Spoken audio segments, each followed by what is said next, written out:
అందరికీ నమస్కారం. అన్నీ త్వరగా కావాలనుకునే లోకంలో ఎదురు చూడగ ఎదురు చూడగలగడమే ఒక శక్తి. దాన్నే ఓర్పు అని అంటాం. ఈ ప్రపంచంలో ఓర్పు లేకపోతే ఏమవుతుందో తెలుసా? ఒక తల్లి తొందరపడిన ఒక క్షణం తన జీవితాన్ని దాస్యంలోకి తోసేసింది. కానీ అదే జీవితాన్ని కాపాడడం కోసం ఇంకో జీవితం దేవతలపై యుద్ధం చేయాల్సి వచ్చింది. రండి, అలాంటి కథని ఇప్పుడు చెప్పుకుందాం. పురాణ కాలంలో కాశ్యప మహర్షికి భార్యలైన కద్రు, వినిత సంతానాన్ని కోరుకుంటారన్నమాట. కద్రు ఏమో నాకు 1000 మంది నాగులు సంతానంగా కావాలి అని అడుగుతుంది. వినిత ఏమో తను 2 మహావీరులైన కుమారులను కావాలి అని చెప్పి అంటుంది. వాళ్ళిద్దరిని ఆ మహర్షి అనుగ్రహిస్తాడనమాట. కానీ వినితతో తిరిగి అంటాడు, నీకు 2 మహావీరులు పుడతారు, కానీ దానికి చాలా ఓర్పు అవసరం అని చెప్పి చెప్తాడు.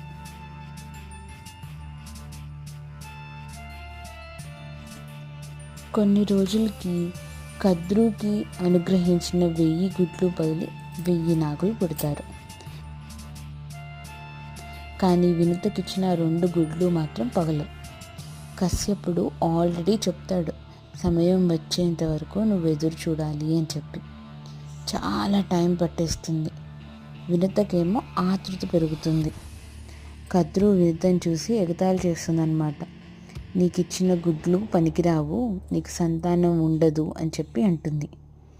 ఆ మాటలకి వినుత గుండె చాలా గాయపడుతుంది. ఆమెక ఓర్పు కోల్పోతుంది. ఇంకా తొందరపడి ఒక గుడ్డును పగలగొడుతుంది. అందులో నుంచి పూర్తిగా ఎదగని ఒక కుమారుడు జన్మిస్తాడు. అతనే అరుణుడు. అతని శరీరం అర్ధరూపంలో ఉన్న అతని తేజస్సు మాత్రం అపారంగా ఉంటుందన్నమాట. అప్పుడు అరుణుడు వినుతతో అంటాడు, అమ్మా, నీ ఆతృత వల్ల నాకు ఈ స్థితి వచ్చింది. సో ఇప్పుడు నువ్వు ఇంకా కద్రుకి దాసిగా మారతావు అని చెప్పి శాపమిస్తాడు. కానీ వెంటనే జాలితో కూడా అంటాడు, భయపడకమ్మా, 2 గుడ్డుని ఓర్పుతో కాపాడు, అతను నిన్ను రక్షిస్తాడు అని చెప్పి అతను సూర్యలోకానికి వెళ్ళిపోతాడు.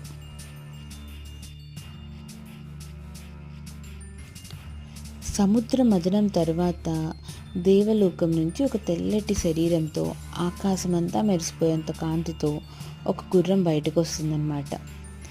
వినిత కద్రు ఆ గుర్రాన్ని చూసి, కద్రు అంటుంది, ఈ గుర్రం తెల్లగా ఉంది కానీ దాని తోక మాత్రం నల్లగా ఉంది అని చెప్పి అంటుంది.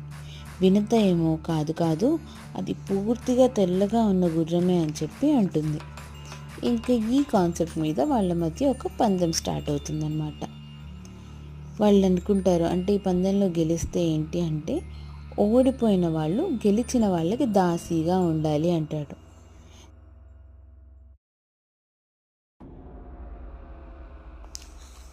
ఇంకా ఆ రోజు రాత్రి కద్రు తన కుమారులైన సర్పాలను పిలిచి, రేపు గుర్రం తోక చుట్టూ మీరు చుట్టుకొని తోక నల్లగా కనిపించేలాగా చేయండి అని చెప్తుంది.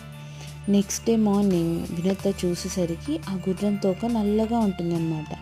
అది చూసి వినత షాక్ అవుతుంది. ఎందుకు, నిన్న తను చూసినప్పుడేమో అదంతా తెల్లగా ఉంది, ఇప్పుడు అది నల్లగా కనిపించేసరికి తను చాలా షాక్ అయిపోతుంది.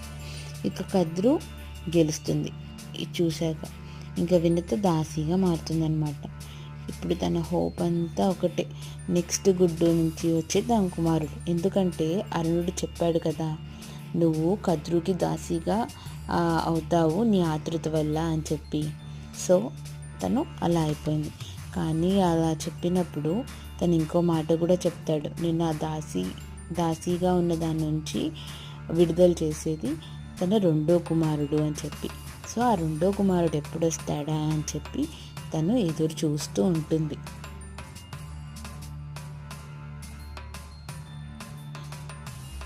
కాలం గడిచాక 2వ గుడ్డు తెరుచుకుంటుందన్నమాట. అగ్ని లాంటి తేజస్సుతో, దేవతలే భయపడేంత శక్తితో గరుత్మంతుడు జన్మిస్తాడు. గరుత్మంతుడు తన తల్లిని చూసి చాలా బాధపడతాడు. కద్రుని అడుగుతాడు, నా తల్లికి విముక్తి ఎలాగా అని. అప్పుడు ఆమె అంటుంది, అమృతాన్ని తెచ్చిపెట్టు, నీ తల్లిని నేను విడిచిపెడతాను అని చెప్పి.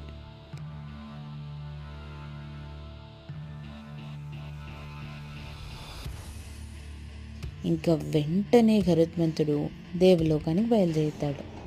అక్కడికి వెళ్ళి దేవతలతో భయంకరమైన యుద్ధం చేస్తాడనమాట. వాళ్ళ మీద గెలిచి అమృతాన్ని తీసుకొని వస్తాడు. ఇంకా అప్పుడు అమ్మతో ఉంటాడు, అమ్మ ఇంకా నీ దాస్యం ఇక్కడితో సమాప్తం అని. ఇప్పుడు తెచ్చిన అమృతాన్ని సర్పాలకు ఇవ్వాలి కదా. సో కద్రు దగ్గరికి వెళ్ళి చెప్తాడు, ఇదిగోండి అమృతాన్ని తీసుకొని వచ్చాను అని. అది తెచ్చాక ఇప్పుడు కద్రు అంటుంది, ఇప్పుడు నువ్వు తీసుకొచ్చిన ఆ అమృతాన్ని ఒక దర్భ పైన పెట్టు, సర్పాలన్నీ స్నానం చేసొచ్చి దాన్ని స్వీకరిస్తాయి అని చెప్పి ఉంటుందన్నమాట. అలానే చేస్తాడు గరుత్మంతుడు.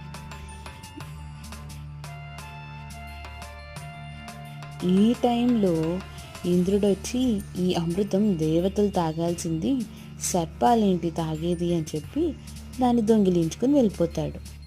స్నానాలు చేసి వచ్చిన సర్పాలు అక్కడ అమృతం లేకపోవడం చూసి చాలా కోపం వస్తుందన్నమాట. ఆ కోపంతో ఇంద్రుడు తీసుకెళ్ళిపోతున్నప్పుడు కింద పడున్న ఆ అమృతాన్ని గబగబా వెళ్ళి నాకేస్తారు. నాకేసేసరికి ఏమవుతుంది, వాళ్ళ నాలుక రెండుగా కట్ అయిపోతుంది.